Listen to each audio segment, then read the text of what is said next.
welcomes you to the following presentation of the National Football League. Ladies and gentlemen, we're looking at a running back out of Nebraska, Marvin Scott III. And this is a little scrimmage, inter-squad, Nebraska, the Cornhuskers. It's a football school, long tradition. And Marvin Scott III, he can catch out of the backfield. He's got explosivity, shifty, hard to take down. Good hands, clearly an asset to the team, and a testament to his father, Marvin Scott II, or Junior, as they call him. Now, this apparently is a guy who's alive and has nothing to do with another Marvin Scott III who is now dead. And in case you are in need of being outraged by something, I got just the story for you. Because Marvin Scott III died in police custody, and it turns out he was, I don't know how to say this,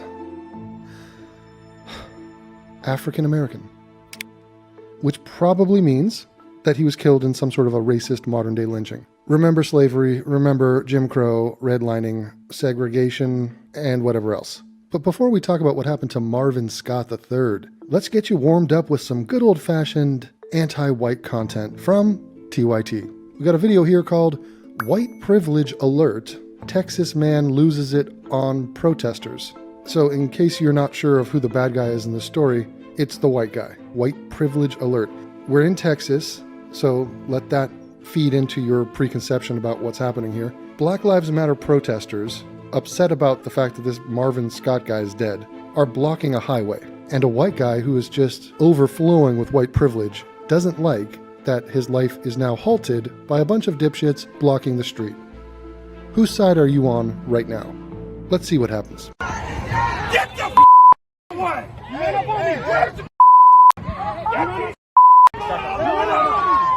In Frisco, Texas, this man is angry that a Black Lives Matter protest... Guy has a Mexican flag talking about black love and brown pride. What am I not seeing in there? I mean, if you're in Texas waving around a Mexican flag, I can point you in a direction and you can, get the fuck out. ...is blocking traffic. They can't be in the middle of the road! They can't be in the middle of the road, he says, and now he's about to engage in white privilege. So apparently all these drivers' lives don't matter, and what does matter is these assholes holding up signs and blocking traffic. And if you get mad about that happening, that's just you and your white privilege, and TYT and this dude are just going to be racist towards you, because after all, you're white. Yes, he just slapped that young black woman's arm and phone. First of all, she doesn't look that young, and I love that this is like an incredible story. He slapped the phone out of her arm, and you covered that? So the degree of violence it takes for you to cover a story is slapping the phone out of someone's hand. I don't think that's true, because I think a few stories slip through the cracks for you. But yeah, this is an egregious, violent act, and this man is clearly a monster. He's huge, and he's just a perfect embodiment of everything wrong with white people. Now he's got his fists up. There's the cop. Let's see what happens with the legal observer in the red t-shirt. Yes, that was a push. Yes, that was a push. Look at this guy getting into the minutia, talking about, oh, that's a push. The legal observer walked up into his space, and he fended him off. The legal observer was the aggressor there. But he's like, you're not allowed to touch them. This is like the weirdest autistic witch hunt. This guy has every right to be pissed off, and he's telling the cops, get these motherfuckers out the road. The police officer's gonna reach for the taser, right? No. Oh, okay, so here comes the ludicrous excuse for an argument that this is racism. Why? Because this guy wasn't tased. So everyone else isn't tased. People are constantly not being tased. That's not a sign of racism. This guy apparently should be tased, but he's not being tased because he's white. Now, if you're that stupid to believe that, I think you're too far gone. I think you're past the point of no return. Because this is a large, threatening white man, not an African American. Extra woke. Talking about African Americans. I think 1994 called and it wants its word back. It's also Texas, the South. Oh, didn't even factor that in. Damn. What does he have in the background there? An owl and a cock? We're in some creepy hotel room, and this guy is laying down the context for us. So if you don't think this is racism, trust me, we're in the South. All right, you know what that means. So now the accusation of racism has spread from, look at this white asshole, he touched a black person, probably racist, Why is he so angry? And then it spread to an instant fuck the cops because the cop is racist because he didn't tase the white guy. They actually put this out there as if this is coherent, as if this is something benefiting you, the viewer, when it's just blatant race baiting and anti-white bigotry. Hello everybody, I'm David Schuster. Thanks for watching. David Schuster. Never heard of him, but he works for TYT. Curious. This incident occurred as demonstrators were protesting the death of an African American named Marvin Scott III. So we're just going to stick with African American? Scott, age 26, was arrested at an outlet mall in Allen, Texas. Oh, big boy, another obese dude. For possession of less than 2 ounces of marijuana. Okay, so the marijuana should be legal. So you're telling me an African American died over something that should be legal? This seems unfair. Oh, I'm outraged. Ooh, whites. That's a misdemeanor. Yeah, exactly. It's not even a serious thing. Let me guess. So he did commit a crime. It's not legal what he was doing, but when the cops approached him, he didn't resist arrest and he got a small fine and there's nothing to see here. Is that what happened? Still, he was transported to the county detention facility. The local sheriff said... Oh, so he did resist arrest, and you didn't mention it. Oh, okay. There's no way he would have been transported anywhere had he didn't do nothing. But he did do something, and you didn't mention it. Scott was acting strangely at the jail. He was acting African-Americanly. If officers had bothered to look up his record, they would have seen that Scott was a schizophrenic. In other words, he had a disability. Oh, so he's a victim, and we gotta be careful how we treat him because he's a schizo, and he has a mental issue, and so whatever crap he pulls on you is not his fault, because it's a double whammy. He's an African American and he's disabled? Oh man, he's definitely the good guy of this story. Still, the officers placed him on a restraint bed, sprayed him with mace, covered his face with a spit mask. Scott then became unresponsive and was pronounced at a local hospital dead on arrival. I wonder why, but I love that you're such a good journalist because you're going to tell us the cop side of this story, and you're going to give us the details as to why they needed to do that. The medical examiner recently said that Scott's death was a homicide that occurred during a restraint struggle with law enforcement.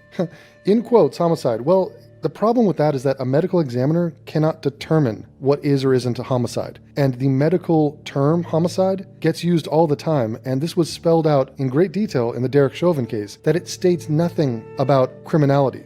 Homicide is not murder. There's justifiable homicide. And within the medical context, if another human being is even remotely involved in your death, and it wasn't just that your heart exploded for no reason, they can call it a homicide. That doesn't mean that there's anybody else at fault. And yet these people either don't know that or don't care to make that distinction. This is like people who don't understand what a theory is. So when you say the theory of gravity or the theory of evolution, they pretend like these words carry the same meaning as how people colloquially, fuck that. 7 officers have been fired and a state investigation is underway, which could lead to criminal charges. Right, so maybe, let's check the autopsy. Let's see if he was on anything more than marijuana. But he was a schizo and he did have health problems, that's for sure. But don't let those little details get in the way of he was mistreated because he's black, fuck America, fuck whites, fuck cops. Cha-ching, give me my money.